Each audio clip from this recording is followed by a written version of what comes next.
Je vais passer au premier message de cet après-midi. J'en ai deux. C'est pas facile du tout à donner. Je vais autant vous dire, pas facile du tout, parce qu'il faut comprendre. Et c'est pas toujours facile à comprendre. Je vais parler dans un premier temps de ce qui s'est passé et je vais lire. Exhortation prophétique. J'aimerais que vous ne vous focalisiez plus sur vos cas à vous, mais sur ce que le Seigneur est en train de faire à travers vous. En d'autres mots, si Dieu vous a nettoyé de vos souffrances, c'est pour qu'à votre tour, vous appreniez à aimer les autres maintenant. N'est-ce pas? Et à devenir un outil utilisable dans les mains de Dieu, n'est-ce pas? Parce que tant que vous aviez ces trucs tordus au fond de vous-même, vous étiez tordu dans vos fonctionnements. Vous comprenez ce que je veux dire? Vous étiez... pour moi, c'est évident, je vous connais. Hein.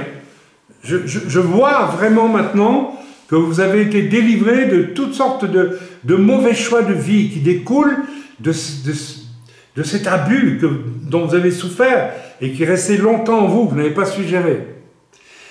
Voilà, je commence ma lecture. Inutile de vous faire ici rappel de tout ce qui indique une progression du mal à grande vitesse sur la planète. Ce serait presque banal de vous dire que nous allons vers un gouvernement mondial avec un antéchrist à sa tête. Tout le monde, même les païens, ils commencent à s'en douter. Ils ne prendront pas nos mots à nous, mais ils s'en doutent. Il suffit de parler avec les gens, hein, même inconvertis. Oui, on nous dirige vers quelque chose.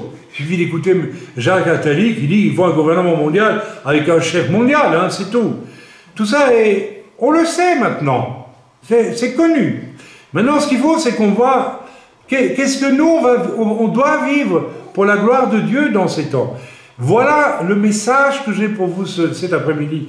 S'il vous plaît, portons le regard vers comment est-ce que je suis prêt à dire chaque jour, dans les temps qui viennent, malgré tout ce qui va arriver. Je sais qu'en Autriche, on va exiger à partir du mois de février que tout le monde soit vacciné. Ok, ça va. La machine est en route, ça va continuer probablement dans d'autres pays. Et alors, eh ben, rien du tout. Si on exige demain que je sois vacciné, je suis encore libre, figurez-vous, de dire non. Vous savez ça? Et je dirais non. Même si l'État veut me forcer, c'est absolument illégal. Je dirais non. C'est anti-démocratique, c'est un acte dictatorial, je le refuse. Vous me mettez en prison, eh ben je vais en prison. Je prends ma Bible, j'évangélise les gens autour de moi. Vous me mettez, vous m'obligez à vivre complètement en quarantaine, ben je vais vivre en quarantaine, ça va, pas de problème. Je peux le faire. Je peux le faire. J'ai des boîtes de conserve, j'ai ce qu'il faut, ça va, pas de problème. Ça ne m'empêchera pas de témoigner encore. Vous voulez me tuer? Ben tuez-moi, gloire à Dieu, vous m'amenez au ciel. Formidable. Donc, on arrête de se focaliser. Ça, ne vous faites pas l'illusion, ça va s'aggraver encore et encore et encore et encore et encore et encore. On veut nous mettre la main dessus, on veut nous contrôler. On le sait, c'est fini. Nous, on va penser comment on va vivre pendant ces temps-là. Parce que dans les mondes de l'Église, vous savez, on ne sait pas quand il va venir. Donc, on peut être censé traverser tout ça jusqu'à la fin. Il est quand même question dans l'Apocalypse d'un grand réveil parmi les Juifs, je vous le signale. 144 000 de chaque tribu. Or, il y a des prophéties que je trouve intéressantes qui annoncent que pendant que se développe tout ce projet satanique sur toute la planète, Dieu va organiser un réveil à partir de Jérusalem. Ça colle avec l'Écriture qui dit que Dieu va prendre 144 000 etc., qui ne se sont pas souillés avec les femmes. Ça ne veut pas dire pour ça qu'ils ne sont pas mariés. Ça veut dire qu'ils sont cachers au point de vue de leur pensée, de leur cœur et de leur comportement physique, bien sûr, dans le domaine de la pureté, du mariage. C'est tout. Moi, ma vie est pure de ce point de vue-là depuis longtemps, et donc je crois que je peux faire partie, pourquoi pas, c'est 144 000, il n'y a pas de raison. Amen. Parce que si c'est seulement des hommes qui n'ont jamais eu de femme, ça veut dire que coucher avec une femme est impur. Non, ce n'est pas impur. Ce n'est pas impur. En soi, ce n'est pas impur. Ce que Dieu nous a fait pour avoir des enfants, bon, ben, c'est pas impur. C'est nous qui le rendons impur. Je continue. Vous connaissez tous mon opinion sur le Covid et ce qui en découle, et sur bien d'autres choses qui, sans une foi lumineuse et une espérance inébranlable bien au fond du cœur, savoir la présence de Dieu dans nos cœurs régénérés. Sans cette présence de Dieu dans nos cœurs régénérés, on va paniquer à mort. Et les gens qui n'ont pas le Seigneur paniquent à mort. On fait ce qu'on veut d'eux. Ils ont peur. Vous savez, j'ai écouté un discours de Guy Millière avec le Rav Dinovic qui, en parenthèse, mériterait quand même qu'on fasse un jour une vidéo pour le remettre un peu à sa place. Le Rav Dinovic, oui, qui a fait une vidéo, mais que je qualifie, moi, d'abominable, n'est-ce pas, sur les chrétiens, et qui affirme des choses, qui prétend connaître le Nouveau Testament, et qui ne le connaît pas du tout, qui dit des âneries, n'est-ce pas? Il affirme, n'est-ce pas, qu'il est écrit que Jésus aurait dit, ou que les apôtres auraient dit, n'est-ce pas, que Jésus aurait dit qu'il était venu abolir la loi. Or, c'est un mensonge pur. Jésus n'a jamais dit qu'il était venu abolir la loi, il est venu l'accomplir. N'est-ce pas? Donc, et puis il affirme ça, et bien d'autres choses, prétendant venir du Nouveau Testament. Et moi je dis, Rav Dinovic, vous ne connaissez pas le Nouveau Testament. Vous dites des choses, habilement, vous essayez de le rendre impuissant, mais en réalité, vous démontrez que vous avez un problème avec Jésus, tout au fond de vous-même. Mais ça, c'est une autre question, on laisse de côté. Voilà. Non, alors, je disais, la présence de Dieu dans nos cœurs transformés, mais le sont-ils, est-ce le cas pour tous? Eh bien, je dis non. Plusieurs, dans le corps universel de Christ, et même parmi nous, n'ont pas un cœur transformé par le Seigneur. Ils ont une religiosité d'extérieur, avec un refus intérieur profond de laisser Dieu leur montrer leur nature de péché et être s'humilier devant Dieu et demander ensuite le salut. Il y en a partout. L'Église en est pleine. Et c'est pourquoi je vais parler dans quelques instants, n'est-ce pas, de ce fameux passage de Matthieu qui parle du blé et de l'ivraie que Dieu séparera à un moment donné. Et nous allons voir ensemble à quel moment Dieu sépare le bon grain de l'ivraie. Écoutez bien ce que je vous dis.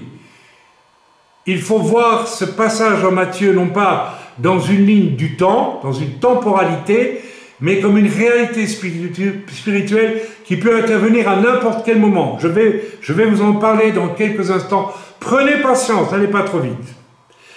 Voilà, donc je dis, une œuvre soudaine, subite, inattendue et mystérieuse, profonde, du Saint-Esprit, du roi HaKodesh, se fait parmi nous depuis 3 semaines.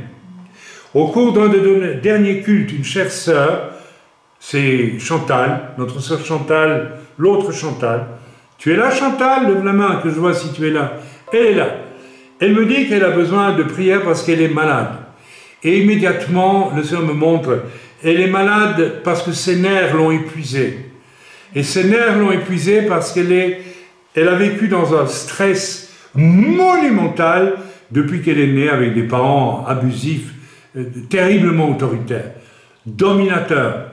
Je ne donnerai pas les détails, mais Chantal et moi, nous les connaissons bien, ces détails. Et c'est très grave. Et là, je l'ai délié, et je pense que Chantal a vécu une délivrance, peut-être même que tu n'es plus malade, Chantal. Allez, réponds s'il te plaît. Pour l'instant, ça va. Pour l'instant. Pourquoi tu dis pour l'instant? Vous voyez comme c'est incrédule. Mais non, tu ne l'es plus ou tu l'es encore? Oui? Non? Bon, on passe. On passe, ok. Allez, on avance. Et donc, ça a engendré chez plusieurs une prise de conscience qu'eux aussi, ils avaient un gros paquet au fond du cœur. Et donc, voilà. J'ai donc prié pour la guérison du cœur et pour Chantal, et soudain, le Saint-Esprit m'a saisi et m'a conduit à lui dire qu'elle a été vraiment broyée par un relationnel de ses parents vers elle, et je l'ai déliée de ça, et elle a même épousé, dit-elle, un homme qui n'a fait qu'aggraver encore les choses, évidemment. Donc ses choix de vie ont été orientés par des abus terribles, des mauvais choix de vie, un désordre énorme, n'est-ce pas? Et on connaît notre sœur, on sait qu'elle vit toujours sur ses nerfs, et que c'est tellement fort chez elle que lorsqu'on veut lui expliquer quelque chose, n'est-ce pas, elle n'écoute pas. Vous savez pourquoi elle n'écoute pas? Parce que ses parents ne l'ont jamais écoutée. Ils n'ont jamais pris attention à elle. Ils ont dit, tu écoutes et tu fais ce qu'on dit et puis tu te tais. Alors maintenant, quand on lui parle, elle n'entend pas. Vous voyez pas le rapport entre les deux? C'est évident. Elle n'est pas capable. Parce que elle entend, elle, quoi? On vient encore me faire la morale et la leçon. Alors qu'on a le droit de lui faire, on veut lui expliquer quelque chose qui ne va pas chez elle. Mais là, elle est déliée de ça. Bien, alors il s'en est suivi que plusieurs personnes ont demandé la prière, et il s'est passé vraiment des choses. Voilà, donc je lis la fin, je lis pas tout. Hein. Voilà, la sœur acquiesce, c'est elle, et avec les larmes aux yeux, ce poison de l'âme enfoui si loin et remonté à la surface avec la force d'un geyser. Hein. Moi j'ai vu, c'était fort. Et chaque fois que vous avez confessé les abus, c'est sorti avec toute la douleur est sortie avec, je m'en souviens. Ça n'a pas été enregistré, ça. Mais on l'a vécu, on dirait que c'était très fort. Et il fallait que ça sorte. Et c'est sorti. Et j'ai pu aussi, donc, et ça c'est merveilleux, prier avec autorité afin que cette douleur soit déliée dans vos cœurs, qu'elle disparaisse, qu'elle vous quitte, qu'elle vous abandonne. Et que Dieu vous... Il y a eu chaque fois des paroles appropriées qui étaient merveilleuses, de dons d'identité de la part de Dieu. Ça me rappelle une époque où je prêchais la bénédiction des pères, rappelez-vous. Quand j'établissais je priais pour une personne et que je disais « Je t'établis sur la terre des hommes » comme un père établit son propre enfant, c'était du même ordre, c'était la même chose. Voilà, donc, toutes ces prières qui ont été faites à votre avantage avaient une substance prophétique, étaient prophétiques. Car, voilà, je l'ai dit, de nombreuses sœurs et de frères ont eu à cœur aussi d'exprimer ce qui était jusque-là inexprimable, refoulé, les abus psychologiques, aberrants et terrifiants parfois, n'est-ce pas, pour des âmes d'enfants face à une autorité paternelle, un peu maternelle aussi, orgueilleuse et gratuitement dominatrice, toujours profondément destructrice, castratrice. Amen. Une prise de pouvoir abusive s'est donc faite dans le cœur de tant d'enfants en étalant des galeries infernales, des dédales, de choix de vie aberrants, etc. Mes amis, tout ce qui se construit dans l'enfance sur la peur est très mauvais. Très mauvais. Chez tous ceux qui ont alors demandé la parole pour exprimer les choses cruelles et refoulées, cela a jailli aussi comme des geysers, car c'était le temps de Dieu pour vous, et un temps prophétique. Alors en quoi est-ce que c'est prophétique? Pour chaque personne personnellement, c'est déjà prophétique. Quand Dieu vient mettre de l'ordre dans nos vies, relisez mon livre, vous avez dit prophète. Le prophète, c'est celui qui vient mettre de l'ordre dans l'Église, ou dans le peuple d'Israël. C'est d'abord ça, avant d'être quelqu'un qui annonce. D'ailleurs, à vous tous, lorsque je vous ai laissé la liberté d'exprimer le désordre au fond de vos âmes, je vous ai délié. Donc, j'ai agi comme prophète pour ramener la justice dans vos cœurs. Et généralement, je vous ai annoncé une vie différente, n'est-ce pas? C'était une prophétie. Mais dans un premier temps, le prophète est toujours celui qui vient ramener de l'ordre. C'est l'enquiquineur de service pour le diable. Le prophète, c'est l'enquiquineur de service pour le diable. Retenez ça. Donc pour chacun d'entre vous, ce qui s'est passé a été prophétique, a été vécu à travers un prophète. Il faut comprendre. Amen. Donc, je rappelle ça sans arrêt parce que dans l'esprit de millions de chrétiens, un prophète, celui qui annonce toujours des bons trucs et des machins et des bazars et de tout ce que vous voulez, et c'est des mensonges. Le vrai prophète, il va voir ce qu'il y a au fond de votre cœur et il va vous le dire. Ça, c'est le vrai prophète. Et il va vous aider à en être délivré. Ça, c'est le vrai prophète. Oui, absolument. Le vrai prophète, c'est pas celui qui ne voit rien dans le fond de votre cœur et qui vous annonce des caramels mous et des bazars et des machins et des trucs qui ne vous satisfont de toute façon pas fondamentalement. N'est-ce pas? Voilà. Donc, il y a eu une visitation de Dieu dans vos vies et malgré les différences chaotiques et désespérées de ce temps, alors attention, maintenant ce n'est plus seulement prophétique pour vous, maintenant ça devient prophétique par rapport à ce temps que nous vivons. Et c'est là que j'ai écrit, vous l'avez lu le message, vous l'avez reçu. Malgré les circonstances chaotiques et désespérées de ce temps est mal fichu. N'est-ce pas? Tout est faux. Le bien est appelé mal, le mal est appelé bien. Exactement comme vous avez été abusé, le monde est abusé. Oui, est abusé par le père du mensonge, vous avez été abusé par des pères terrestres. Le monde est abusé par un père spirituel, qui s'appelle le diable. Mais, de la même façon que Dieu vous a visité, rendez-vous compte de ce que Dieu a fait pour vous. Le Seigneur se prépare à des actions surpuissantes, plus grandes et plus fortes que les œuvres des ténèbres, de délivrance, et à terme, le Seigneur veut amener un réveil puissant. C'est-à-dire Dieu est venu, à travers, au fond, une action prophétique, vous délivrer du mensonge que vos pères avaient mis dans vos âmes, et vous êtes donc libre maintenant pour œuvrer pour le Seigneur, et bien pour le monde. Écoutez bien ce que je vous dis. C'est pas un hasard si c'est arrivé pour presque tous dans l'œuvre, là, en une fois, comme ça. Il y a un discours prophétique qui n'est pas seulement, dont on n'est pas les seuls bénéficiaires. Il y a un autre discours prophétique que je suis en train de vous annoncer. Dieu se prépare à visiter le mensonge du monde pour délivrer des millions de personnes, peut-être des millions, qui vivent sous l'abus d'un père spirituel qu'on appelle le diable et qui leur ment. Qui leur dit, faites des bonnes œuvres, ça ira comme ça, Dieu est content, alors que la Bible dit le contraire.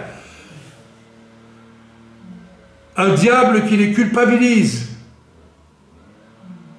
Vous savez, lorsque je péchais avant ma conversion, et vous aussi, je me sentais coupable. Et qu'est-ce que le diable me disait? Ben, tu es coupable. Mais il ajoutait dans le silence, mais j'entendais ça, t'es fichu, mon vieux. Pour Dieu, t'es fichu. Et c'est vrai, d'une certaine façon, c'était vrai. Mais seulement, c'est un mensonge. Parce que Dieu n'a jamais dit c'est fichu. Tu peux être sauvé.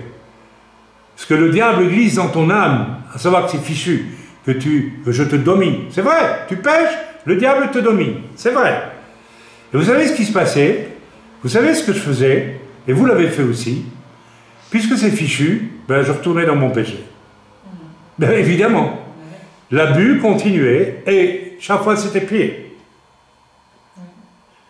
Et vous avez, avec les abus de vos pères, vous avez vécu dans le même chaos pendant des années. Alors essayez de comprendre le message prophétique qui est là devant nous. Dieu se prépare à des actions plus puissantes, plus grandes, plus fortes que les œuvres du diable pour amener de la délivrance à beaucoup d'hommes et de femmes aujourd'hui.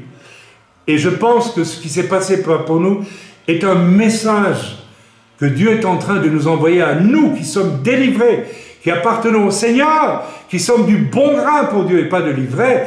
Eh bien, soyez réjouis, je vais faire des choses dont vous allez être témoins, vous, pas les gens qui sont de faux chrétiens.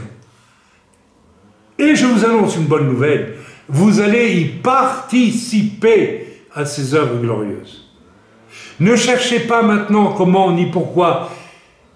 Ne cherchez pas à fabriquer des trucs. Écoutez Dieu et faites ce qu'il vous dit de faire et d'être, jour après jour. Et avec des cœurs nettoyés, purifiés de tout ce magma de choses, d'abus, d'horreur, de laideur, etc., vous allez pouvoir entendre Dieu vous dire « fais ceci, fais cela ». Et vous allez voir ce qui va arriver. Je vous annonce, oui, que Dieu veut amener un réveil. Mais mes amis, ceci est le plus important du message que je vous donne maintenant. Ces nombreuses sœurs et ce frère qui ont confessé spontanément ce qu'ils ont confessé dans la foulée de notre sœur Chantal, lors de la première réunion, et et d'une manière moins évidente, à mon avis, après, je dis franchement, hein, eh bien, ils ont une chose en commun tous. Écoutez-moi bien. Malgré leur souffrance et leur désordre, lorsqu'on leur fait remarquer leur désordre, ils ne se révoltent pas. Ils ne se bloquent pas. C'est le signe qu'ils sont du bon grain. Ceux qui sont de l'ivraie n'acceptent jamais qu'on leur fasse une remarque. Ils bottent en touche, ou ils disent non, ou ils font semblant, mais au fond, ils n'acceptent pas. Eux ont accepté, première chose. Ils ont accepté, et c'était un test magnifique. Deux, ils ont cherché Dieu, parce que on leur disait, ça ne va pas dans ta vie. Ils ont cherché Dieu, ils ont prié, ils ont cherché Dieu. Je dis bien, ils ont cherché Dieu, ils n'ont pas cherché leur délivrance, ils ont commencé à chercher Dieu, parce qu'ils ont compris que seul Dieu pouvait les sortir de leurs problèmes. Ils ont cherché Dieu. Ce qui est arrivé il y a 3 semaines, ça aurait déjà pu arriver il y a 10 ans. Pourquoi c'est pas arrivé il y a 10 ans? Parce que Dieu voulait savoir si vous alliez le chercher lui. Il y a beaucoup de gens qui ne sortent jamais de problèmes semblables à ceux dont nous avons parlé, dont nous parlons depuis 2 semaines, 3 semaines maintenant, parce qu'ils ne cherchent pas Dieu. Pourquoi Dieu les délivrerait? Ils ne cherchent pas Dieu. Ils ne cherchent pas Dieu. Dieu ne les délivrera pas. Ils sont bien comme ça. Ils ne cherchent pas Dieu. Ceci est absolument capital. Leçon. Aucune visitation authentique, puissante et libératrice, comme il y a eu dans vos vies, ni aucun réveil, car c'est lié tout ça. Car ce réveil, il vient, et j'ai beaucoup à dire à ce sujet-là, et avec quelle joie, parce que depuis 2 ou 3 semaines, à ce sujet, le Seigneur me parle. Il me dit que je vais voir des choses auxquelles je ne suis pas habitué bientôt. Le Seigneur m'a dit ça depuis 2-3 semaines. C'est nouveau. Donc il n'y a pas de hasard. Tout ça est lié. Je ne sais pas si vous me suivez. Car Dieu me parle d'une région du monde où ça va se faire que, voilà, je n'en dis pas plus. Aucun réveil ne se fera autrement qu'en passant par des personnes recherchant désespérément Dieu. Vous commencez à comprendre, vous que je mets sans arrêt, j'ai mis un peu sur le grill depuis des années parfois, pour que vous cherchiez Dieu. Mais si vous avez compris qu'en cherchant Dieu, vous pouvez arriver aussi à un point où Dieu peut vous nettoyer, vous purifier, parce qu'ensuite il voudra vous utiliser pour lui. Et reconnaissez-le, la plupart d'entre vous, avec tout ce que vous avez au fond du cœur de malsain à cause de vos pères, vous n'avez pas été utilisé par Dieu jusqu'à aujourd'hui. N'est-ce pas? Dites la vérité, soyez simples, vous n'avez pas été. Or, Dieu veut que vous soyez utilisés pour lui. C'est son désir. Et c'est normal. Il a donné son Fils, c'est normal que nous lui donnions nos vies. Et si nos vies ne servent à rien pour lui, c'est la preuve qu'elles ne lui appartiennent pas encore. Aucun réveil ne se fera autrement qu'en passant par des personnes recherchant désespérément Dieu. Dieu pour que seule son œuvre se fasse. Sa présence exclusive qui doit envahir tout à un moment donné. Attention à ce que je vous dis. Quelles que soient mes difficultés, quel que soit n'importe quoi que je vis, est-ce que la présence de Dieu demeure la chose importante dans mon cœur ou pas? Vous devez vous questionner. Si vous n'avez pas cherché Dieu de tout votre cœur, la présence de Dieu vous quittera à la première épreuve. C'est-à-dire que vous ne la cultiverez pas. Ce n'est pas Dieu qui se retire, c'est vous qui ne cultivez pas la présence de Dieu. Là, on est sur des choses waouh, sérieuses, là. Hein. Il faut faire attention à tout ce que vous entendez, là. Voilà le calibre de ceux qui vont connaître le réveil et être utilisés de façon absolument inattendue et même inouïe, bouleversante, contre tout ce qui semble extérieurement être en apparence les limiter. Je veux dire par là, même les moins instruits parmi nous, les plus apparemment limités, eh bien je veux dire une chose. Vous savez, les premiers disciples de Yeshua qui l'ont suivi, bon, ils allaient peut-être à la synagogue, probablement un petit peu, hein, mais c'était pas des grands universitaires, hein. C'était des hommes du terrain, des hommes d'Emmanuel, des gens de terrain. Et c'est à travers ces gens-là que Dieu a fait des choses extraordinaires. Regardez Pierre, c'était un pêcheur de poissons. Moi, j'ai rien contre les pêcheurs de poissons. J'aime beaucoup la mer du Nord, j'ai toujours rêvé d'aller faire une partie de pêche sur un chalutier. J'aime beaucoup les marins en général. Mais ils sont frustres. C'est pas des gens de salon avec je lève le petit bois pour moi, ma tasse de thé. Hein. C'est pas des gna gna gna. Non, non, non, c'est des hommes rudes. Des hommes qui vont dire, mais moi, vous savez, les choses de Dieu, hein, j'y comprends rien. C'est des gens comme ça que Dieu va devoir utiliser pour convaincre les intelligents. C'est pas moi qui le dis, hein, c'est la Bible qui le dit. Il a réservé ces choses aux pas intelligents, aux pas nobles. Préparez-vous. Évidemment, si vous estimez que vous êtes très intelligent et que tout va bien, eh bien vous n'aurez rien du tout. Voilà, vous avez votre satisfaction et ça vous suffit. Je reviens sur le texte, c'est beaucoup plus intéressant. Voilà, ce sont les hommes et les femmes de ce calibre-là que le Seigneur va, n'est-ce pas, au-delà de leurs limites apparentes actuelles. Ne vous tracassez pas. Si vous n'êtes pas très formé pour vous exprimer, que c'est d'autre, c'est pas ça que Dieu veut que vous soyez utilisés. Et si vous dites à Dieu, aussi limité que vous soyez, eh bien, apparemment, je suis à ta disposition, fais de moi ce que tu veux. Dieu va vous faire vivre des choses exceptionnelles. Exceptionnelles. Cette œuvre de délivrance profonde des âmes se poursuit en ce moment même, au-delà de cette première réunion où l'Esprit est venu pour libérer des captifs. Il y a 3 semaines, l'Esprit Saint est venu délivrer des prisonniers, des choses atroces dans leur âme. Vous étiez captifs. Cette œuvre de délivrance profonde se poursuit en ce moment même, et je ne serais pas surpris qu'elle se continue, et qu'on reçoive des mails et encore des mails disant « Ah non, moi j'ai écouté ça, vraiment, priez pour moi, priez pour moi, priez pour moi. » Finalement, je vais peut-être ouvrir une antenne Skype spéciale pour prier pour les gens. Parce que Dieu est en train de réunir une armée, mais attention, attention quand je dis réunir une armée. Il réunit des bras cassés. Vous comprenez ce que je veux dire? Il les soigne comme un bon berger et il dit maintenant tu vas me servir. Maintenant je vais t'utiliser. Parce que quand on revient de loin, comme vous revenez, l'orgueil, il y a longtemps qu'il il en prend un coup. Ne serait-ce que parce que vous vous êtes souvent comporté sur base de ces abus et que vous avez eu toutes sortes de dérèglements. C'est vrai, quand j'écoutais mon frère prier tantôt, je pensais aussi, avec le sourire, et la patience qu'il m'a fallu pour supporter tout est... Mais je t'aime et je te pardonne parce que maintenant je sais que tu as compris la racine de ça. Et c'est ça qui est le plus beau.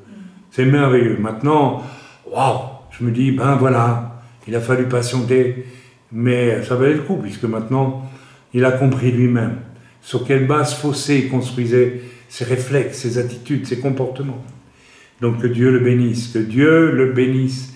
Et c'est vrai qu'il faut de la patience, et beaucoup, beaucoup de patience. Mais vous en aurez aussi pour d'autres, j'espère bientôt.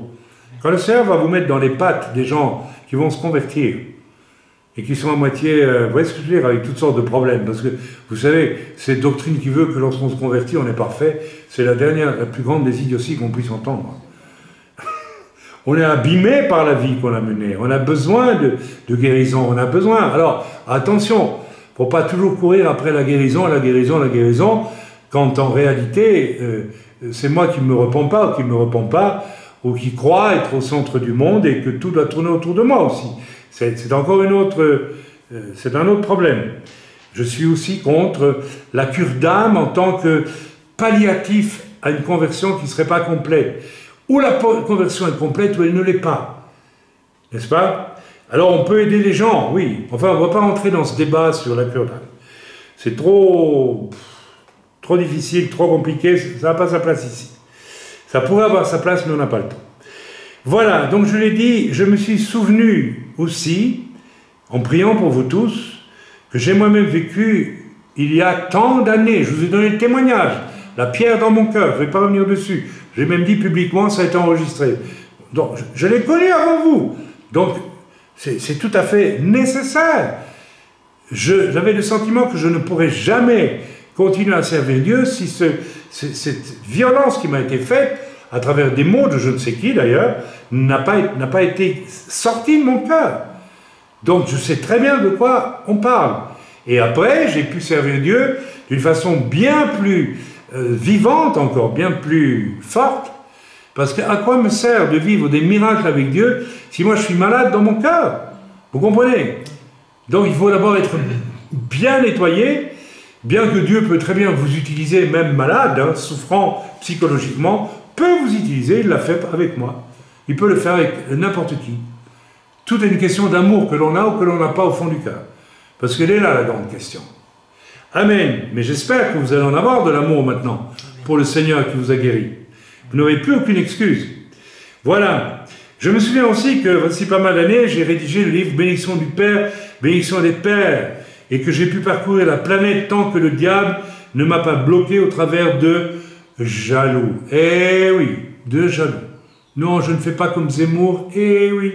Mais voilà, je n'en dirai pas plus, ça ne sert à rien. Voilà, mais j'ai pu donner cette bénédiction des Pères en direct qui a libéré tant de cœurs lorsque je prononçais ces fameuses paroles. Je t'établis sur la terre des hommes comme un père établit son propre enfant dans sa destinée. Et je prie notre Père dans les cieux de t'accorder ton identité éternelle en lieu et place de l'autre, la frelater. Ça rejoint tout ce qu'on vient de faire. Vous comprenez au moins? C'est du même tonneau, c'est la même chose. Et c'est terriblement important. Pourquoi c'est important? Parce que j'aimerais ici faire rappel des versets clés de ce livre, La bénédiction des pères. Allez le relire. Et la clé, c'est Malachie 4, versets 5 et 6.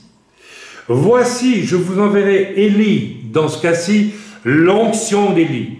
Bien sûr que la bénédiction des pères, le livre que j'ai écrit, et ce qui s'en est suivi, je ne suis pas Élie, mais c'est l'onction d'Élie. Et je ne suis probablement pas le seul sur la terre à fonctionner comme prophète avec l'onction d'Élie. J'ai expliqué ça très clairement dans mon livre, et pour les grincheux, ça avait été lu par des hommes de connaissances bibliques comme Maurice Ray et d'autres qui ont dit c'est strictement une révélation, par Arthur Katz aussi.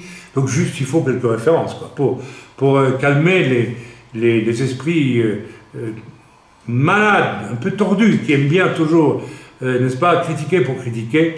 Donc je reviens sur ce que je disais, voilà, je vous enverrai Élie le prophète, ici l'onction d'Élie, avant que le jour de l'Éternel arrive.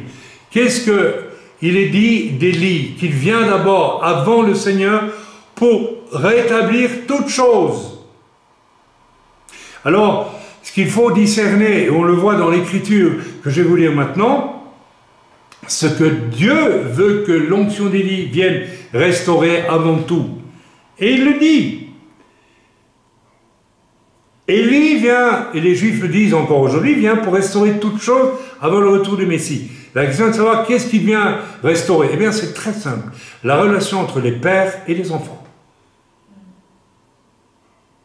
Parce qu'elle est pourrie, elle est détruite, elle est mauvaise. L'onction d'Élie travaille en ce moment pour restaurer les relations entre les pères et les enfants. Même si vos pères ne sont pas convertis, Dieu veut vous faire libérer du mauvais travail qu'ils ont fait dans vos cœurs et que vous puissiez les bénir et aller le leur dire, comme une sœur l'a fait parmi nous. Elle a été déliée, n'est-ce pas? C'est notre petite sœur Sarah, elle l'a dit publiquement. Et dans la foulée, j'ai été trouver mon père et je lui ai dit, je te pardonne. Et moi, je te demande pardon parce que je ne t'ai jamais honoré. Victoire sur toute la ligne. Même si son père ne fait pas ce qu'il faut pour restaurer la relation, elle a restauré la relation avec son père. Elle est dans la victoire. Vous me comprenez ou vous ne me comprenez pas? Voici, je vous enverrai l'onction d'Élie, le prophète, avant que le jour de l'Éternel arrive. Quel jour? Ce jour grand et redoutable. La fin, mes amis. Le jour grand et redoutable, c'est nécessairement le jour du jugement qui est en train de commencer. C'est tous les jours, en ce moment, le jour grand et redoutable, jusqu'au retour du Seigneur. Ça culminera, ce sera le jour redoutable où Jésus vient ensuite pour juger. Ça sera le jour redoutable pour tout ce que Jésus aura à juger. Dieu va juger les rois. Pourquoi? Parce que c'est des images de Père. Quand notre roi des Belges, Baudouin, est mort, j'ai pleuré parce que pour moi c'était comme un père. Oui, c'était un père. Un président de la République doit se comporter comme un père. Et beaucoup vont être jugés parce qu'ils ne sont pas comportés comme des pères, mais ils ont abusé du peuple qu'ils étaient chargés de protéger. Absolument. Et quand vous faites l'histoire prenons l'histoire de France, est-ce qu'il y a eu un seul roi qui a vraiment aimé son peuple? Moi j'ai des doutes. Hein. Peut-être Henri IV, avec la poule au pot. Peut-être. Mais c'est pas grand-chose. Hein. C'est pas grand-chose. Donc il ne faut pas s'étonner. Donc le jour grand et redoutable, c'est quand Dieu va venir juger toutes les paternités défaillantes, mes amis. Elles vont être jugées. Parce que le diable aussi sera enfermé. Parce que le père de toutes les paternités défaillantes, c'est lui. C'est lui qui a ruiné votre existence. Et vous devez vous lever en étant libre. C'est tellement important. Il ramènera... Voilà ce que l'onction d'Élie fait.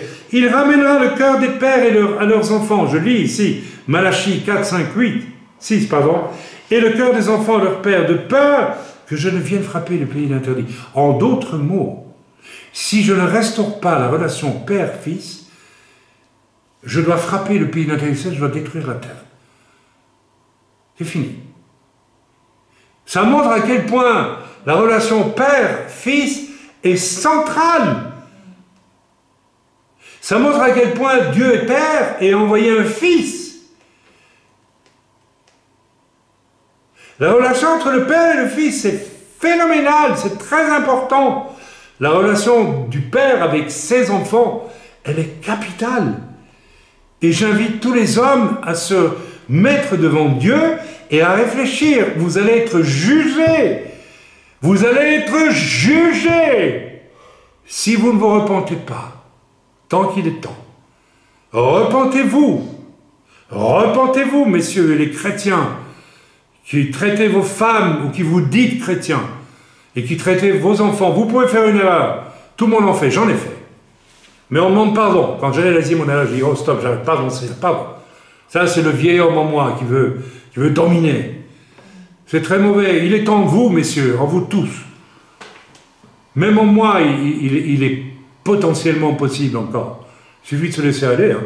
Mais oui, le vieil homme, Paul le dit, il essaie de reprendre le dessus. Rassurez-vous, ça va. Je me suis repenti quand je le devais, mais je vous exhorte à vous repentir. Repentez-vous tant qu'il est temps. Amen. La restauration de la relation père et enfant, elle va bien au-delà de la restauration de vous avec votre père. C'est aussi la restauration de toutes les figures de père, des serviteurs de Dieu. Oui, quand ils utilisent l'autorité, ils sont une figure de père. Vous devez les honorer, vous devez les respecter, mais eux doivent vous aimer, ils doivent tout supporter, ils doivent vous aimer, ils doivent absolument aller au bout des choses avec chacun d'entre vous. Sauf quand Dieu dit à un moment donné, ça suffit. Parce que figurez-vous que, et ça me permet d'embrayer sur, voilà, ce que j'étais en train de dire, voilà. Dieu sépare le bon grain de l'ivraie. J'aimerais que vous soyez attentifs à cette deuxième partie du message. Lisons d'abord Matthieu 13, 24 à 30. Je pense que je vais le chercher. Pardonnez-moi, je vais le chercher. Matthieu, nous allons lire ensemble. Parce qu'il faut fonder tout sur la parole de Dieu. Je viens de vous fonder la bénédiction des pères sur Malachie. Et je pense que c'est indubitablement biblique, correct et cohérent. Maintenant, voyons Matthieu 13, versets 24 à 30. Voilà, Matthieu 13, lisons ensemble, 24 à 30. Il leur proposa, alors écoutez bien parce que vous allez comprendre un secret. Voilà, je vais parler comme le Rav Dinovitz. Je vais découvrir un grand secret, et c'est un grand secret. Le grand secret, c'est que la parabole qui vient ici est toujours interprétée par les chrétiens comme quelque chose qui s'inscrit dans une ligne du temps. Alors que ce n'est pas vrai du tout. J'explique. Il leur proposa, je lis, une autre parabole et il dit, le royaume des cieux. Le royaume des cieux, c'est la communion avec Dieu qui est esprit dans les cieux. C'est ce à quoi nous sommes tous appelés. Et le Seigneur vient de vous nettoyer de toutes sortes de choses affreuses qui parasitaient votre disponibilité pure avec un cœur d'enfant à Dieu. Maintenant, vos cœurs sont nettoyés et vous le sentez. Gardez bien à l'esprit que vous êtes comme des enfants maintenant. Et ce n'est pas péjoratif quand on dit enfant, vous avez compris. Vous pouvez vous laisser aller dans les bras de Dieu. Il vous aime. Et il saura faire comment se servir de vous, quand il voudra. Le royaume des cieux vous est ouvert. Vous êtes ouvert. J'ai prêché un jour que le royaume des cieux, c'était une fenêtre des choses du ciel qui peuvent descendre sur la terre. Et c'est vrai que c'est ce que Dieu veut. Et il veut vous utiliser, j'insiste. Le royaume des cieux est semblable à un homme qui a semé une bonne semence dans son champ. L'évangile, par exemple. L'évangile du salut. D'accord? La parole de Dieu. Les prophètes, les Nevi'im, dans la première alliance. Ils ont semé.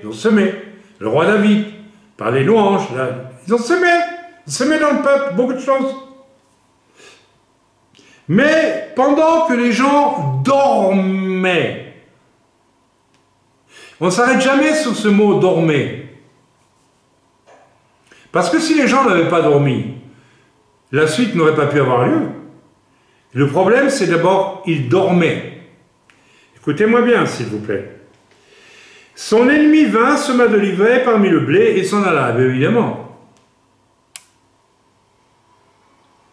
Dieu sème des bonnes choses, et ceux qui sont désignés pour garder les semailles, ils piquent un somme, ils font dodo parce qu'ils sont fatigués, alors qu'il est écrit, alors qu'il est dit, et nous le chantons, il ne sommeille point, ne dort jamais celui qui veille sur Israël.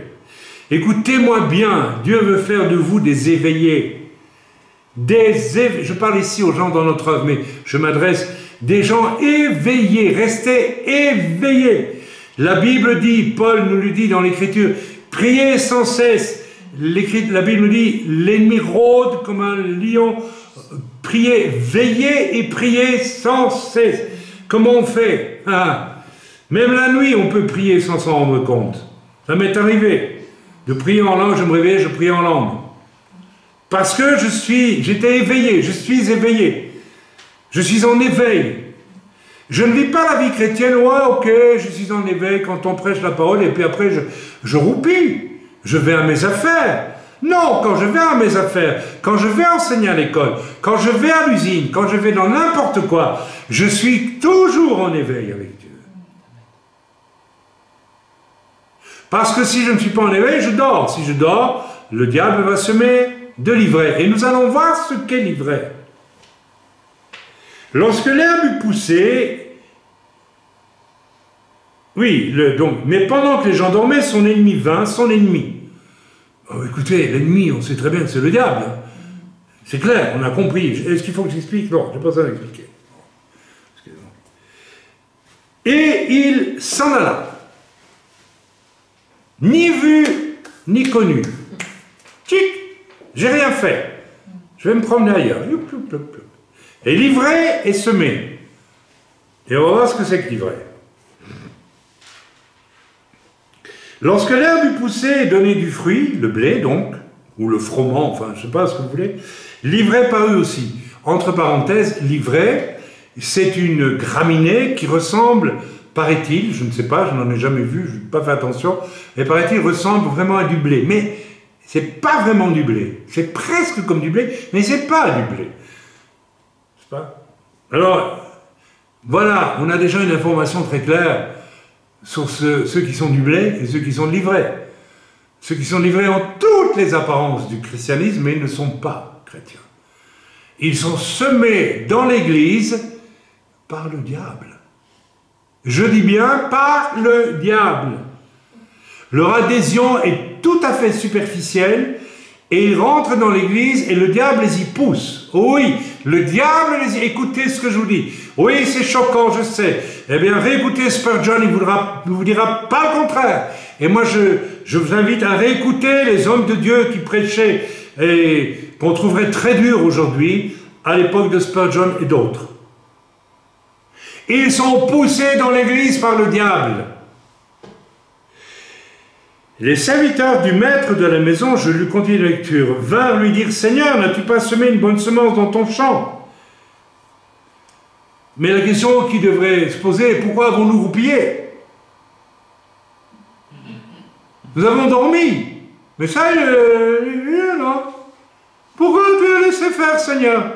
Dieu dormait? Non, c'est les serviteurs qui dormaient. Et l'Église peut rentrer dans des sommeils profonds. Et des serviteurs de Dieu peuvent être remplis d'un sommeil profond. Ou un sommeil des illusions. Ou des faux signes et de tout ce qui s'ensuit.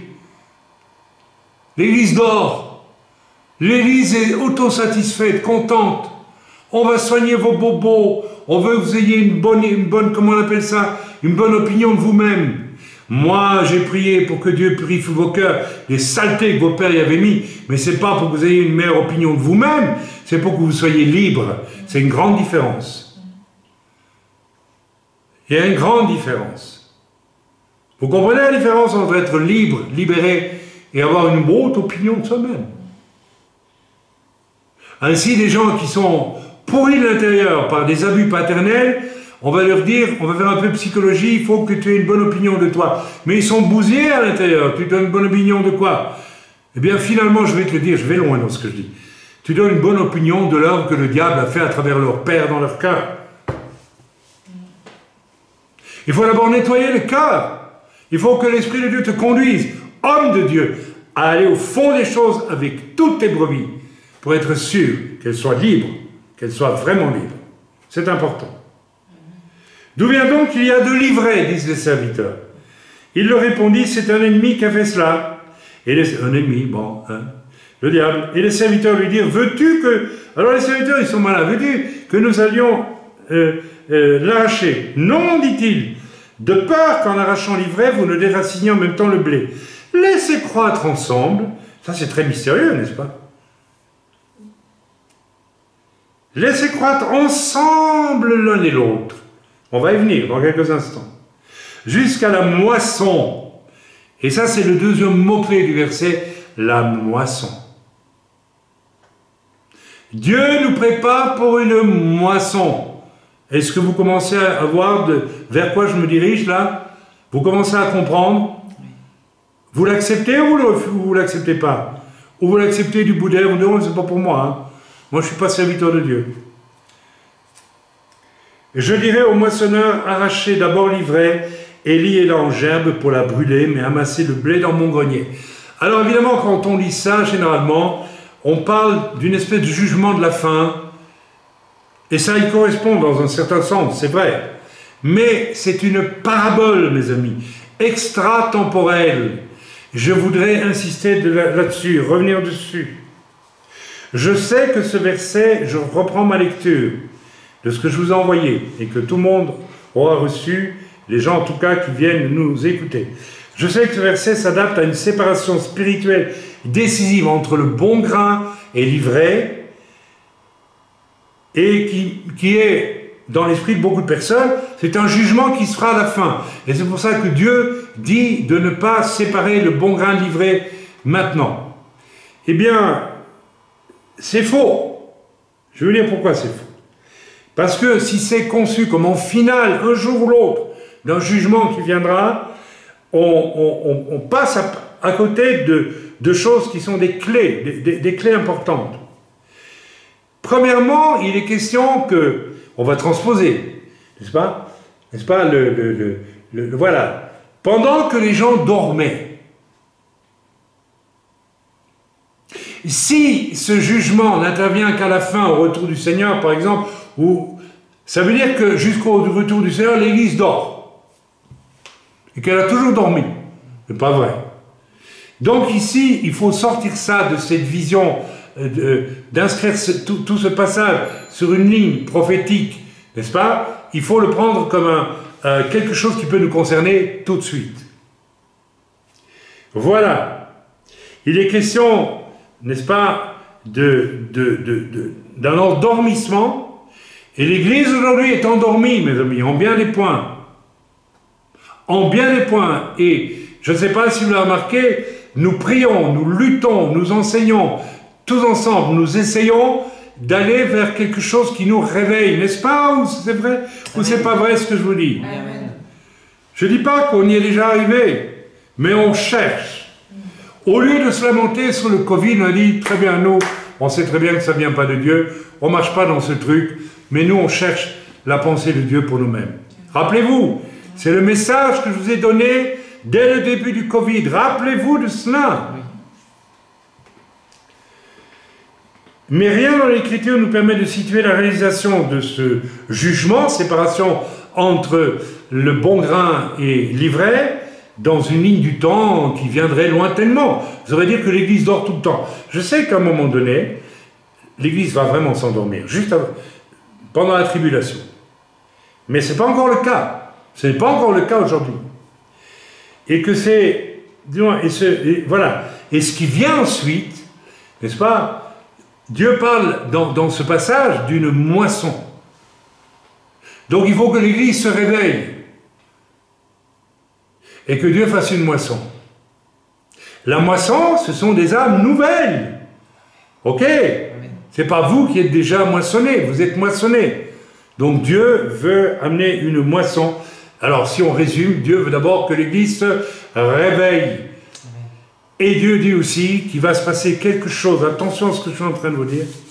Voilà. C'est très, très important. Là, je retourne dans mes notes.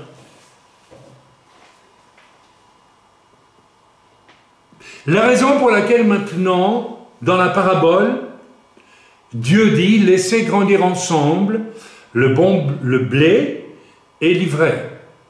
Je répète, le blé, c'est l'image du chrétien né de nouveau, qui est passé par une profonde conviction de péché, et qui humblement a crié à Dieu pour être sauvé, qu'il ait dit en mots ou pas en mots, qu'importe, que ce soit dans son cœur, dans son esprit, que sais-je, et Dieu est venu et l'a sauvé, au nom de son fils Yeshua, qui a payé à la croix pour ça. Ça, c'est le bon blé. L'ivraie, c'est le genre de chrétien qui jamais ne passe, vous le vérifiez quand vous les voyez vivre, par une vraie conviction de péché. Ils ne veulent pas vivre une conviction de péché. Ils ne veulent pas. Quelquefois, vous êtes devant une porte de fer et vous frappez. Et on n'ouvre pas. Dans l'Écriture, il y a un passage qui nous dit « Moi et mon Père, nous tenons à la porte de ton cœur et nous frappons. Si tu ouvres, nous entrerons, nous souperons avec toi. » Le chrétien ivraie, c'est celui qui n'a jamais ouvert vraiment la porte à Dieu. Et j'en connais beaucoup. Ils ont vu un conjoint accepter le Seigneur et changer, ils se disent, ouais, ben, je le fais aussi, et puis c'est tout. Mais ils ne sont pas passés par une authentique conversion.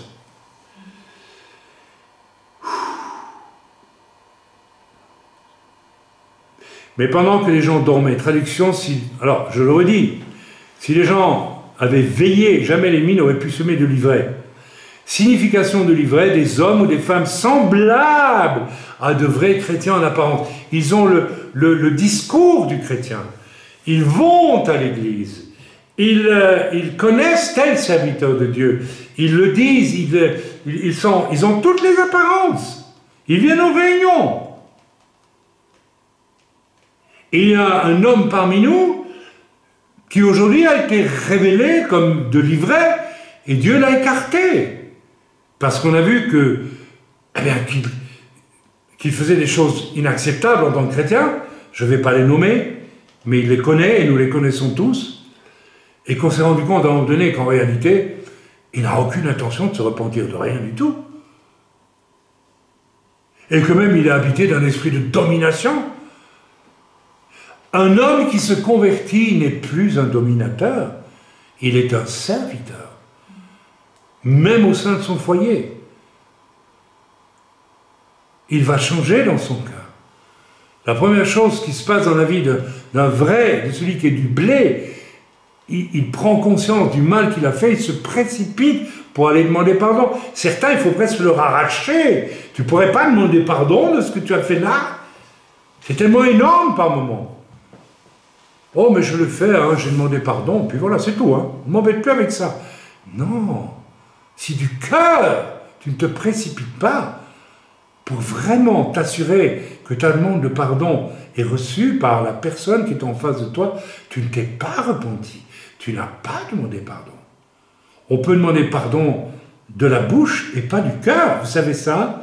Oh, la vraie demande de pardon implique le cœur. Autrement, il n'y a pas de demande de pardon. Et pardonner aussi implique le cœur. J'ai dû pardonner dans ma vie, comme tout le monde, des choses qui m'ont fait souffrir. J'ai pardonné de la bouche, et puis après, ça m'a dit, oui, mais ton cœur, tu es sûr que tu as pardonné? Et donc j'ai dit, ok, je pardonne du cœur, Seigneur. Et pas, oui, je pardonne. Et oui, je pardonne. Oui, tu pardonnes rien du tout. Tu prouves par la façon dont tu le dis qu'au fond de toi-même, tu n'aimes pas la personne qui t'a fait du mal. Or, pardonner signifie aimer aussi. Ok. Maintenant, quelle est la raison pour laquelle, dans la parabole ici, les nés de nouveau, le bon blé et le faux,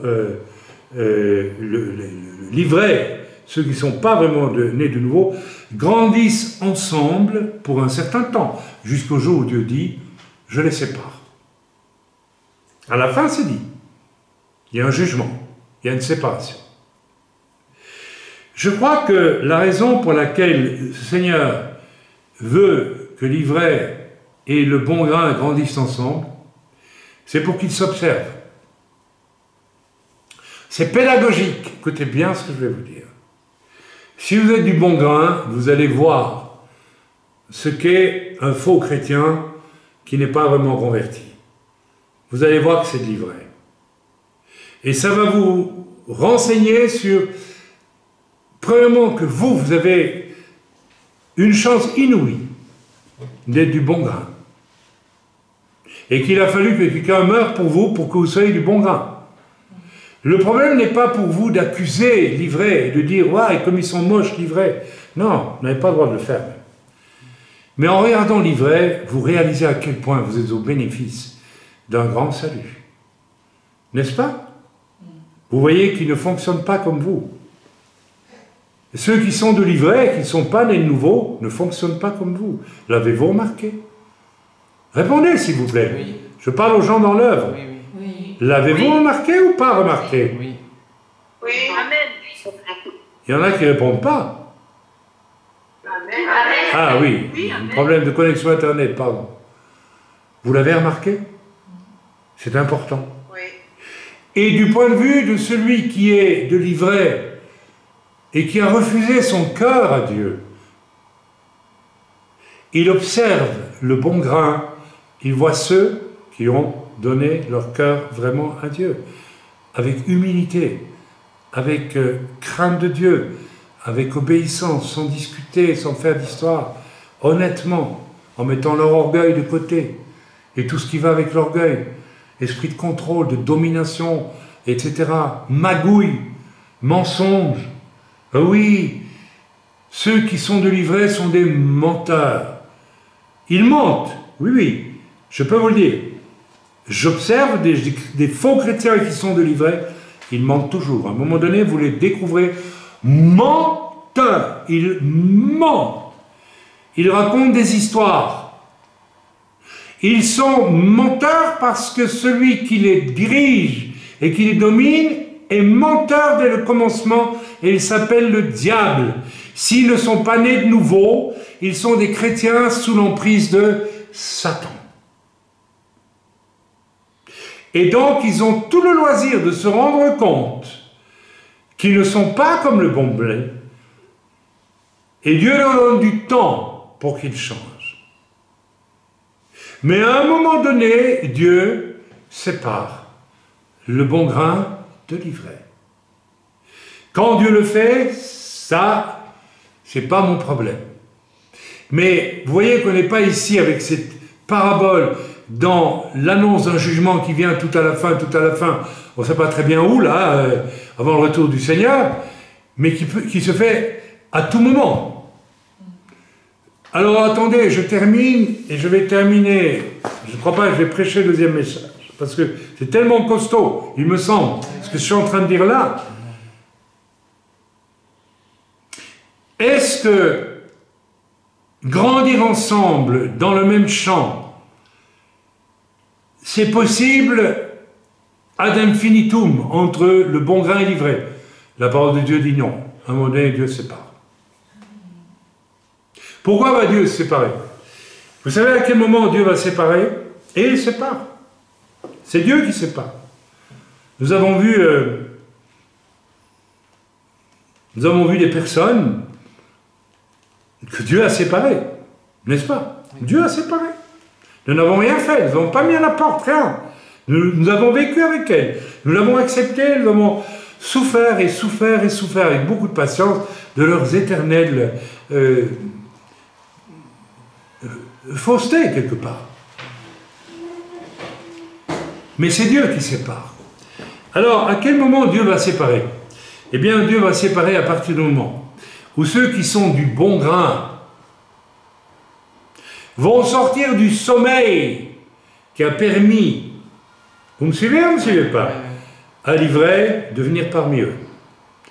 Je répète, l'ivraie, elle est poussée par le diable sous forme de faux chrétiens dans l'Église pour parasiter, pour paralyser. Vous n'imaginez pas ce que les chrétiens qui sont de faux chrétiens utilisent d'énergie, mangent d'énergie aux serviteurs et aux chrétiens.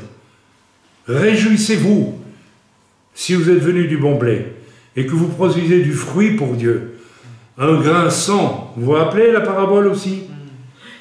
Réjouissez-vous si vous n'êtes plus des gens qui amenaient des soucis sans arrêt, sans arrêt, sans arrêt, sans arrêt, sans arrêt, toujours et encore. Les églises sont remplies de gens comme ça. Je reçois des mails où des gens m'expliquent leur situation, je dis « Waouh, je ne peux rien faire pour eux. » Ils sont tellement, en fait, ils se plaignent de leur souffrance, mais quand on lit leurs mails, on voit qu'ils sont dans le péché jusque-là. Qu'ils ne sont pas nés de nouveau. Et qu'il n'y a pas un homme de Dieu pour leur faire comprendre. Non, tout va bien, viens au culte, viens à l'église, t'es sauvé, alléluia, la vie est belle, c'est tout. Et ils ne sont pas sauvés. Ils ne sont pas sauvés. Mais quand le blé se réveille et sort du sommeil, vous savez, le diable fait tout pour que l'église dorme. Nous devons être très violents dans l'esprit. Écoutez ce que je vous dis. Nous devons être des éveillés permanents. et par la puissance du Saint-Esprit, nous le sommes. Nous le sommes.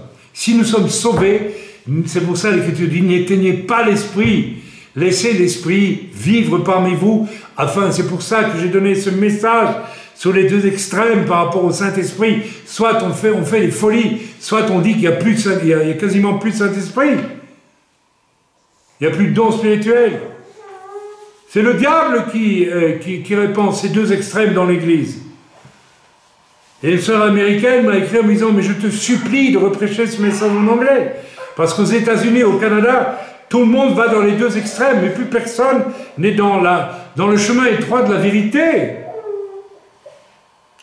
Mes amis, lorsque le blé, vous êtes le blé, se réveille, alors ça devient le conflit, pas le conflit, mais l'incompatibilité vont croître, augmenter avec ce qui est de l'ivraie. Et à un moment donné, Dieu lui-même sort l'ivraie. Ne soyez pas surpris, plus nous allons avancer, plus Dieu va demander que nous soyons à sa disposition, et ne soyons pas surpris si nous voyons voir que Dieu sort des gens. Ce n'est pas une mauvaise chose, c'est une chose que Dieu fait, et réjouissez-vous que Dieu vous garde dans sa maison comme du bon blé, mais pas pour votre petit bonheur à vous, hein. Pour votre bonheur, d'accord, vous êtes content, c'est bien, vous êtes heureux, magnifique, moi aussi je suis content d'appartenir à Jésus et d'être sauvé, et d'aller au ciel, bien sûr, hein, je suis très content, mais je sais que ça ne s'arrête pas là pour moi, et pour vous ça ne doit pas s'arrêter là. Donc mes amis, je pense vraiment que Dieu est en train de nous montrer des choses que nous n'avions peut-être pas comprises jusque-là, et je pense que si nous allons vers un réveil, eh bien tout simplement, il faut que tout ce qui est de l'ivraie sorte de l'Église d'abord. Je le dis et je maintiens. Le réveil de la fin, s'il doit avoir lieu à partir de Jérusalem, est un réveil d'une capacité, d'une qualité jamais atteinte dans l'histoire de l'humanité. Et Dieu ne peut pas y aller avec des bras cassés. Judas n'a pas pu tenir dans l'équipe de Jésus. Tous ceux qui ont voulu joindre l'Église, relisez les Actes, mais qui n'étaient que de l'ivraie, n'ont pas pu rester dans l'Église. Lorsque Paul dit « tous m'ont abandonné en Asie », vous savez ce que ça veut dire? C'était de l'ivraie. Et Paul, à être le grand apôtre Paul, on ne peut pas savoir, même si on le sait, on ne peut pas tenir compte du fait que lorsqu'une personne joint l'Église, elle est de l'ivraie, parce qu'il faut qu'elle grandisse avec le blé pendant un certain temps, et il faut donc qu'elle grandisse. Donc certains disciples de Paul étaient de l'ivraie, ils ont grandi comme s'ils étaient du blé dans l'Église. Et Paul le voyait, et peut-être s'en doutait, mais Dieu a dit, laissez grandir avec les autres. À un moment donné, c'est Dieu qui les a fait partir. Ne cherchez pas ailleurs. Vous me suivez ou vous ne me suivez pas? Vous comprenez ou vous ne comprenez pas? Vous êtes heureux d'appartenir au peuple de Dieu? D'être vraiment sauvés? Amen. Bénissons Dieu, bénissez Dieu. Mais je vous garantis, je suis certain, Dieu va nous libérer, doit à un moment donné, et c'est ce qu'il annonce dans sa parole, à un moment donné, Dieu envoie... Voilà, je dirais aux moissonneurs, c'est qui? C'est qui les moissonneurs? Allez, arrachez d'abord l'ivraie, liez-la en gerbe pour la brûler, mais amassez le blé dans mon grenier. Les moissonneurs, c'est nous. On casse les pieds aux non-convertis, on leur casse les pieds sans arrêt en leur disant, mais arrête, convertis-toi. Il y a des gens qui disent ça sans arrêt, hein. Puis ils font tout pour ne pas se convertir. Et à un moment donné, c'est Dieu qui prend le relais, qui dit, ok, c'est le moissonneur qui le... Vous comprenez ce que je suis en train de vous dire? Ils ne peuvent pas nous fréquenter éternellement. Non. Ils ne peuvent pas nous fréquenter éternellement. Ils ne peuvent pas. Ils vont nous parasiter, ils vont nous polluer, ils vont user une énergie folle qui doit être utilisée. Pourquoi notre énergie? Pour annoncer le salut en Yeshua, en Jésus-Christ autour de nous. Pour aller vers les perdus, revêtus de la puissance de Dieu, du Saint-Esprit, afin de voir des âmes venir au salut. Je pense que le message est clair. Je pense qu'il n'y a rien à ajouter. Je sais qu'il est, waouh, il est costaud et il est même dérangeant. Eh bien, tant mieux qu'il dérange. Je suis prêt à débattre avec n'importe qui là-dessus. Mais vous savez, au final, Dieu sépare l'ivraie du bon grain. Alors on peut l'envisager dans une temporalité lointaine, mais moi je dis on peut l'envisager autrement. Si l'Église se réveille, Dieu va finir par séparer. Et si l'Église se réveille, si le bon grain, n'est-ce pas, montre la force de son salut, ceux qui sont livrés le voient. Et ils ont encore une chance de passer du principe d'ivraie à principe de bon blé. C'est à eux de choisir. Vous savez, au final, nous serons jugés selon les choix que nous aurons faits. C'est nous-mêmes qui nous condamnons, ou qui, quelque part, marchons sur le chemin où Dieu nous entraîne pour être sauvés. C'est nos choix qui vont nous juger. Donc Dieu veut que pendant un temps l'ivraie et le bon grain vivent ensemble, pour que l'un puisse voir l'autre et l'autre l'un, et puisse commencer à comprendre un petit peu de quoi il retourne. Est-ce que nous pouvons dire que cet homme qui ne vient pas au culte, je vais lui demander de ne plus venir. Je vais lui demander de ne plus venir parce qu'il amenait des démons parmi nous. C'est-à-dire qu'il était au comble de l'ivraie. Je ne peux plus lui permettre de le faire. Je lui dis, tu restes sur le côté et voilà. Je lui dis, mais alors c'est vous qui l'avez mis de côté. Je ne peux pas accepter qu'un homme qui amène des démons au culte. C'est un homme pécheur qui cache son péché et qui joue au chrétien qu'il n'est pas. C'est un hypocrite. La Bible nous dit aussi de mettre le méchant en dehors de l'Église. Mais au final, il a eu le temps de voir cet homme dont je parle, a vu son conjoint se convertir. Il a vu son conjoint transformé. Il a vu son conjoint chercher Dieu pour détruire l'orgueil qui était dans sa vie, pour se réconcilier avec ses parents. Et toutes ces choses, il l'a vu. Et qu'est-ce qu'il a fait, lui? Ben, rien du tout. Lorsqu'il visite sa propre famille, il retombe dans les travers de sa famille. Aisément, ça va bien, voilà. Il démontre par là qu'il n'est pas sauvé du tout, qu'il est de l'ivraie. Plaise à Dieu qu'il écoute ce message et qu'il se repente et qu'il vienne à Dieu le cœur contrit, demandant pardon avec un cœur humble, très humble. Voilà, je n'en dirai pas plus aujourd'hui. Seigneur, je te prie que ce message puisse être compris pour ce qu'il nous dit vraiment. Dans le bon nom de Jésus, ton Fils bien-aimé, Père. Seigneur, merci d'avoir fait de nous du blé. Un blé imparfait. Parce que personne n'est parfait, mais tu nous as promis de nous transformer à l'image de ton Fils, Yeshua. Nous sommes sur ce chemin et nous te disons, Seigneur, oui, utilise-nous comme tu veux maintenant. En même temps que tu nous perfectionnes, utilise-nous librement. Tu peux nous manger comme du bon grain. Tu ne mangeras pas l'ivraie. Tu n'as rien à faire avec l'ivraie. Et Seigneur, permets-nous de ne plus être parasités quand nous te cherchons, quand nous travaillons par toi, pour toi, et par toi, par ceux qui viennent nous tirer les pantalons vers le bas pour nous faire perdre un temps précieux.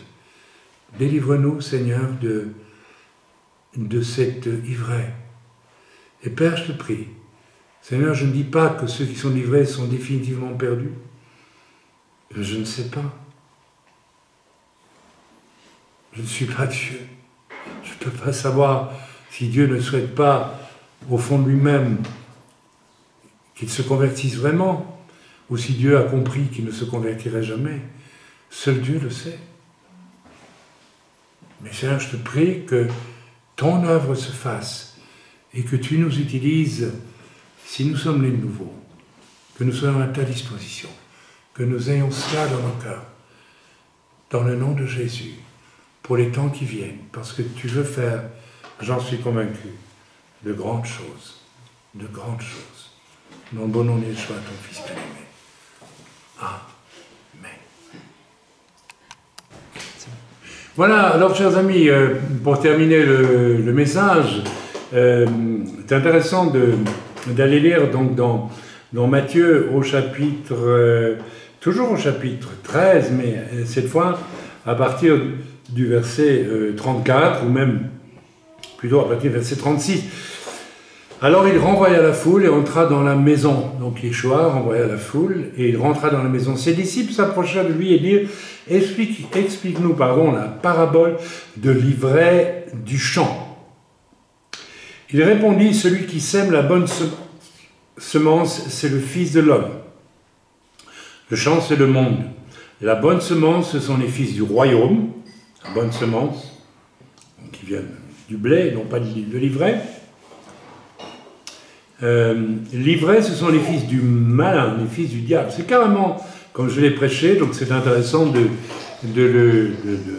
le voir confirmé par l'Écriture. Il ne s'agit pas de faux chrétiens qui se seraient égarés dans la maison de Dieu sans en faire vraiment partie du fond du cœur, mais ce sont vraiment des fils du diable, c'est tout, des fils du malin, parce que on est soit fils du malin, soit fils de Dieu, on ne peut pas être entre les deux. Il n'y a pas de zone grise.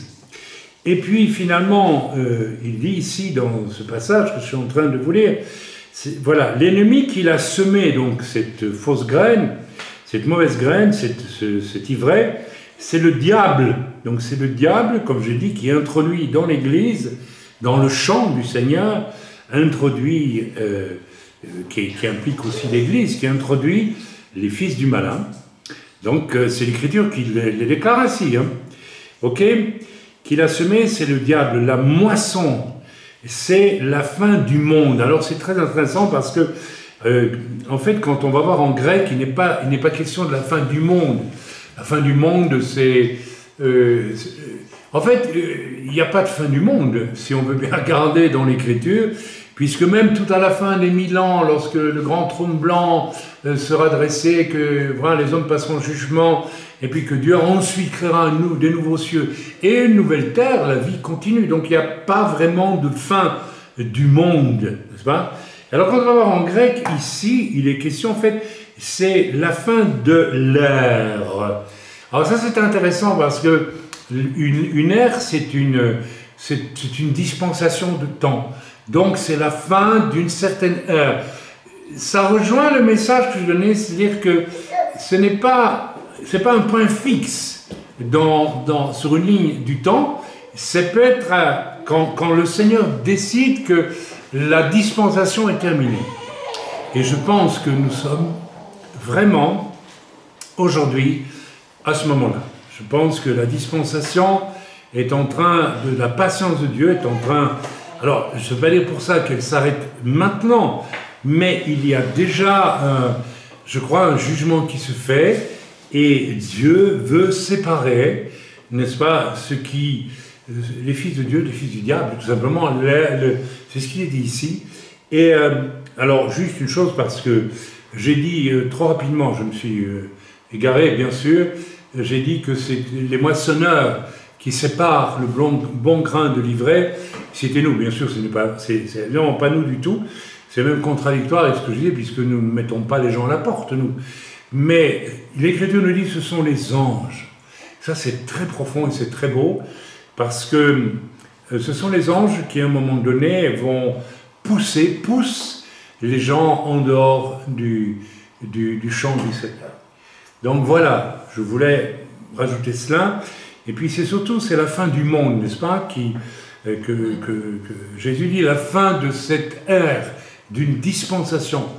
Alors, c'est c'est une dispensation connue finalement de Dieu seul, et je pense que nous sommes à la fin de cette dispensation de la patience de Dieu. Je pense que les choses vont se radicaliser encore plus que jamais, et si on lit le commentaire de MacArthur dans ma Bible, on voit ici très bien ce qui est écrit. Voilà. Ces deux paraboles, donc il y en a une autre, hein, c'est la parabole, il y en a plusieurs, hein, il y en a d'autres, sont porteuses de la même signification. Toutes deux présentent le vrai salut, écoutez bien, comme caché aux yeux de la plupart des gens, mais tellement précieux que ceux à qui il est révélé sont prêts à abandonner tout ce qu'ils possèdent. Donc ça, il fait référence ici à la perte de grand prix, au trésor caché. Hein. Mais c'est le même principe pour l'ivraie. Donc il semble que le salut soit comme caché à certaines personnes dont le cœur probablement n'est tout simplement pas disposé. Je ne crois pas que Dieu cache délibérément, fasse un choix entre ceux qu'il veut sauver et ceux pas sauvés. Je pense que les cœurs sont ouverts au salut, d'autres ne le sont pas. Et dès lors, le salut leur est caché. Ça leur est caché. Alors, ils peuvent jouer au salut avec leurs propres moyens, mais ils ne sont pas... Ils sont de l'ivraie. Voilà. Donc, je pense cette fois que j'ai suffisamment expliqué le sujet, parlé du sujet, et je pense qu'il est temps pour nous tous de réfléchir, mais sérieusement, à la question. Et d'arrêter de nous bercer d'illusions et de vivre, j'insiste, dans un mensonge. Je parle d'un mensonge, je ne sais pas si on peut dire ça ontologique, c'est-à-dire, ça se dit, ça, j'ai oublié la signification du mot, mais une forme de mensonge profond dans le cœur. Je me mens, je vais à l'église, mais au fond, je n'adhère pas vraiment, je suis menteur, n'est-ce pas? Et tout ce qui joue le christianisme sans être vraiment de cœur prêt à, comme il le dit ici, prêt à tout perdre pour le Seigneur. C'est ça qu'on reconnaît un vrai chrétien, hein. Quelqu'un qui est prêt à perdre sa vie pour le Seigneur. Là, on voit vraiment qu'il n'est pas de l'ivraie.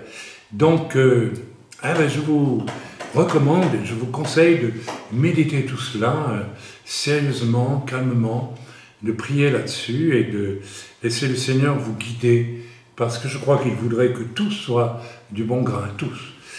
C'est nous qui finalement choisissons, selon nos dispositions de cœur, et on ne peut rien ajouter d'autre. Soyez bénis dans le nom de Jésus. Amen.